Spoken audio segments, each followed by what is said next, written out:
Imagine living on the coast of Europe 1,000 years ago. It's a quiet morning.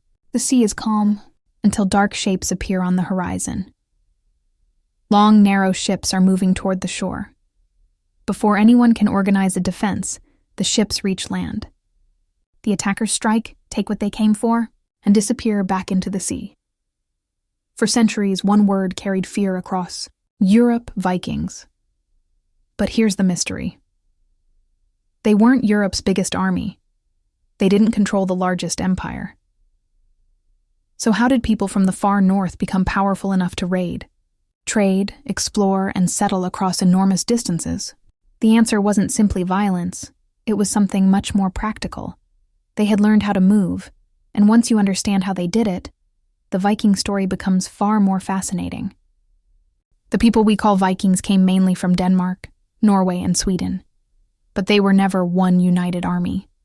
They were farmers, fishermen, craftsmen, merchants, settlers, and sometimes warriors. That distinction matters because the Viking Age wasn't created by an army marching south from one Scandinavian empire.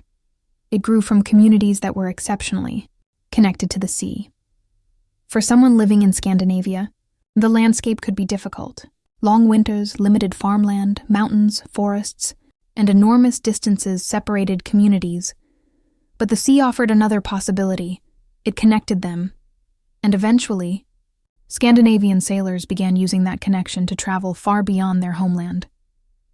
At first, these journeys could be about trade, exploration, or finding new opportunities. But once they discovered that some coastal settlements were wealthy and poorly defended, very different possibility appeared. They could take what they wanted and leave before a larger force could respond. That brings us to the technology that made the entire system possible. A Viking longship wasn't just transportation. It was their greatest strategic advantage. The ships were fast, maneuverable, and designed with a shallow draft, allowing them to operate not only in open water but also close to shore and along rivers. That created a nightmare for medieval defenders. Imagine spending years building walls around your town because you believe an enemy must approach by land. Then, suddenly, ships appear on the river behind you. The Vikings didn't have to attack. Where you expected them, they could choose their route. They could approach quickly, and if the target was too heavily defended, they could simply leave and look elsewhere. That meant they didn't always have to win a traditional battle. They could avoid the battle altogether. This changed the psychology of warfare. A kingdom could defend its roads. It could build fortifications. But defending every coastline, every river, and every possible landing point was much harder, and that uncertainty became part of the Viking reputation. But their ships did something even more important. They didn't only carry warriors. They carried merchants, explorers, and eventually, settlers. This is where the familiar Viking story becomes incomplete. The same people who could raid a settlement could also trade with it. Scandinavian merchants became involved in networks, stretching across Europe and into regions far to the east. Swedish-connected traders traveled through the Baltic and along river routes toward territories linked to the Byzantine and Islamic worlds. Norwegian sailors moved west across the North Atlantic, and Norse settlers eventually reached Iceland, Greenland, and North America. This wasn't random wandering. It required knowledge. They needed to understand coastlines, currents, weather, rivers, markets, and local communities. Every journey expanded what they knew about the world, and that knowledge created opportunity. A trading route could reveal a wealthy market. A settlement could reveal fertile land. A coastal region could reveal a vulnerable target. So while we shouldn't claim that Vikings traded merely to prepare for raids, trade and exploration gave Scandinavian societies wider connections, information, and resources that made their expansion much more sustainable than simple raiding. And something even more surprising happened. Some Vikings stopped being outsiders. They became settlers. They built farms. They formed families. They entered local politics, and eventually, some became rulers. The raider who arrived by ship could become the settler who stayed behind. That adaptability was one of their greatest strengths. Here's the part that changes everything. The Vikings didn't need to be stronger than everyone they encountered. They needed to be harder to contain. If a castle was heavily defended, they could move on. If a trading opportunity appeared somewhere else, they could travel there. If land was available, they could settle. If a coastal community was vulnerable, they could strike. Their ships gave them options, and options gave them power.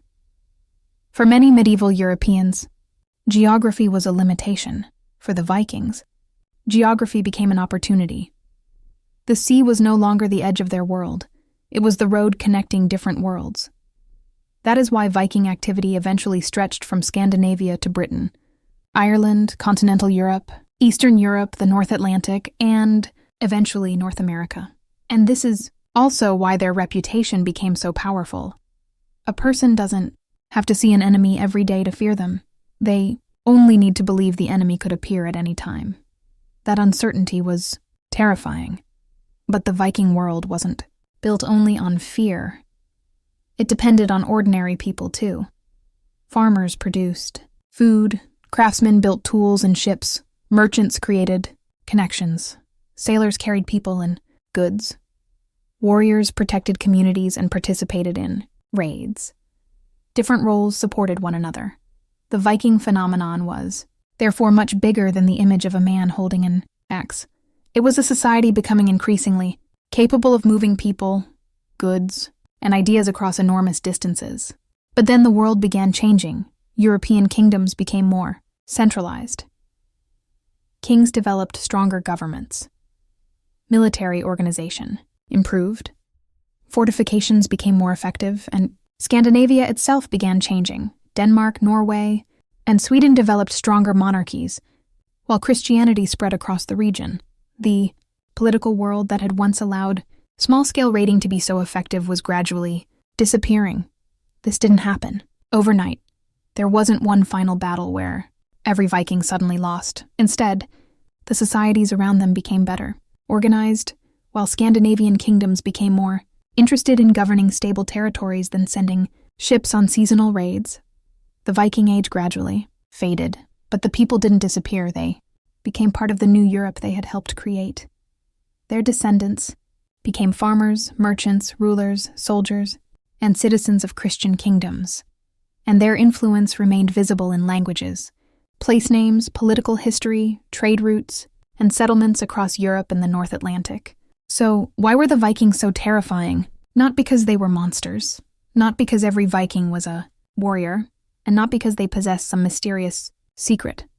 Their power came from several advantages working together. Their ships gave them extraordinary mobility. Their knowledge of the sea allowed them to travel farther. Their trade connected them to wider networks. Their exploration opened new possibilities.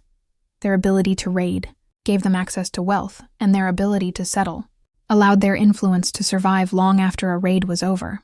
But perhaps their greatest advantage was simpler. They were difficult to contain. You could defend a castle. You could defend a road. You could defend a city. But how do you defend against people who can arrive by sea, move through rivers, change their objectives, establish settlements, create trading networks, and adapt to the societies around them? That was the real Viking advantage. They didn't change Europe simply because they were violent. They changed it because they could move through it. They turned the sea from a barrier into a highway, and perhaps that's why the Viking story still fascinates us today, because their greatest achievement wasn't simply how much territory they attacked. It was how far they were willing to go. They didn't build their influence by staying in one place.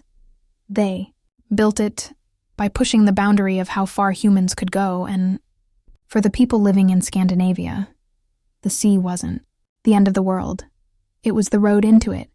If you enjoy exploring the history, culture, and deeper stories behind Scandinavia, consider subscribing to The Scandinavian Way.